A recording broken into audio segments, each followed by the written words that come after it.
मराठवाड्यात पुरानं शेतकऱ्यांचं आयुष्य उद्ध्वस्त केलं. जमिनी वाहून गेल्या. भविष्यात काय हा प्रश्न समोर उभा राहिलाय.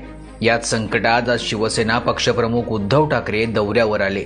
एका शेतकऱ्याला त्यांनी विचारलं, ही जमीन पुन्हा शेतीला कधी तयार होईल?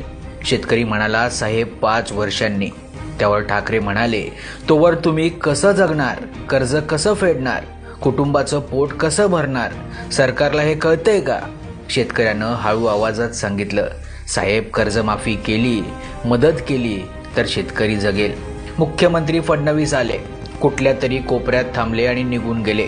लातूर तालुक्यात तर पाऊली टाकलं नाही. इकडे जमीन खरडून गेलेली आहे. ती सावरायला किती दिवस आणि त्याला किती वेळ लागेल? बराच वेळ लागतो साहेब. याला परत हे त्याला कळले की नाही कळले? मुख्यमंत्री साहेब आले आणि कुठे कोण कोपऱ्यात होते की निघून गेले. लातूर तालुक्यात तर आलेच नाही. प्रश्न मात्र आजही तसाच आहे.